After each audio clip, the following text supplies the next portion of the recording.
लेके आते, कहते आप हमारे पास चाय पीने आधा घंटा आ जाते तो मैंने जाना है। तो हम सब लोग मंत्री परिषद के सभी सदस्य इनके पास कड़सी चाय पीने के लिए आए और हमने इनके साथ चाय पी। और जब राजनीतिक लोग बैठे होते तो राजनीतिक चर्चा तो होती है। सर एक बात ये कही जा रही, क्योंकि आपने कहा था कि 6 में से 3 बागी विधायक आप वापस आना चाहते हैं कांग्रेस के खेमे में, तो उसको लेके भी कोई विचार हो रहा है क्या? मैंने तो एक विधायक ने मुझसे बात की थी और मैंने कभी नहीं कहा। मैं तो एक विधायक की बात कर रहा हूँ जिसने अपनी पीड़ा बताई थी कि मुझे बड़ा पछतावा है।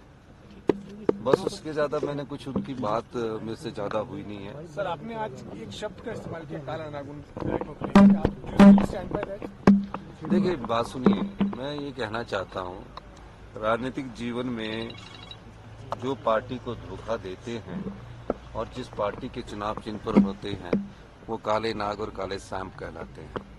मैं ये बात इसलिए नहीं कह रहा हूँ, ये कहावत है, लेकिन पछतावा करके कोई अगर अपनी गलती को मानता है तो उसमें भी माफी देने में भी कोई हर्ज थोड़ी होता किसी को। तो ये हम तो राजनीतिक दृष्टिकोण से ये कहते हैं कि पहले तो वो लोग उन कैद से तो छूटे जिस कैद में वो पिछले कितने कई घंटे 72-74 घंटे से बैठे हुए। पूरी सीआरपीएफ लगी हुई पंचकुला में तो हम जा ही नहीं रहे उनको ले जाने, और उनको लाने के लिए हेलीकॉप्टर का प्रयोग कर रहे हैं। जिस दिन वोटिंग थी उस दिन सीआरपीएफ पुलिस सब हरियाणा पुलिस थी, वो तो स्पीकर साहब ने मेरे ख्याल उस पर कार्रवाई की है। और मेरा ये भी मानना है कि इस प्रकार का माहौल इस प्रदेश के में नहीं है, क्योंकि हमारी जो संस्कृति है वो देवी देवताओं की संस्कृति है, सबका सम्मान किया जाता है। और ये पहली बार ऐसे इतिहास में हुआ जिसमें 6 वोटें क्रॉस हुई। जयराम ठाकुर जी किस आधार पे कहते हैं कि सरकार संकट में है, उनके पास क्या आधार है? बार-बार क्लेम कर रहे हैं कि माइनॉरिटी। देखिए जयराम ठाकुर जी जो कह रहे हैं, पहले तो उनको अपनी मेजोरिटी प्रूव करनी चाहिए ना।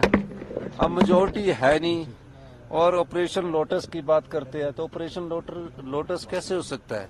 कोई प्यार से तो हो नहीं सकता, कोई प्रलोभन होगा ना तभी ऑपरेशन लोटस होगा।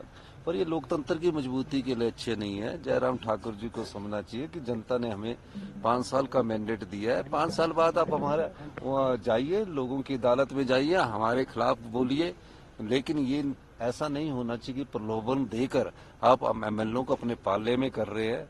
मैं तो उन सभी एमएलओ से भी अनुरोध करना चाहता हूँ कि आप प्रलोभन में ज्यादा ना आइए। जनता सब जानती है और हिमाचल की जनता इसका मुंह तोड़ जवाब देती है। प्रतिभा सिंह ने नरेंद्र मोदी की तारीफ की। प्रतिभा सिंह जी ने ये भी कहा कि भाजपा से अगर कंपेयर करना है तो अभी से कांग्रेस को अपनी तैयारी करनी पड़ेगी। हम भाजपा के कंपेरिजन में बहुत कमजोर है, अभी इश्यूज बहुत बीच है हमारे। इस सवाल का जवाब तो वही दे सकते हैं, उनसे शिमला जिला को जो है कैबिनेट रैंक दिया गया एक और को।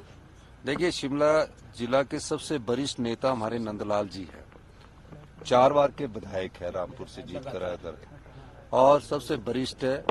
और उनका कैबिनेट रैंक अभी नहीं दिया गया, उनका कैबिनेट रैंक काफी महीने से वो था। और तो उनको जो कैबिनेट रैंक फाइनेंस कमीशन हमारा बना ना 16 फाइनेंस कमीशन बना, उस आधार पर दिया। साहब आप काफी कॉन्फिडेंट है, लगता है आपने सारे प्रॉब्लम सॉर्ट आउट कर लिए हैं। देखियो विक्रमादित्य जी ने मुझे सवेरे 7 बजे भी मेरी बात हुई है, दोपहर 12 बजे भी बात हुई है और बातचीत करते रहते। अब नाराजगी तो देखिए, नाराजगी दो परिवारों में होती रहती है। हम तो एक परिवार के सदस्य हैं, एक परिवार में भी तो कई बार बातचीत होती है। नाराजगी कुछ नहीं है। उन्होंने सवेरे मुझसे बात की है और आज भी उन्होंने मुझसे दोपहर पर बात की है। सब ठीक है, कोई चिंता ना करिए। कांग्रेस की सरकार 5 साल चलेगी। धन्यवाद।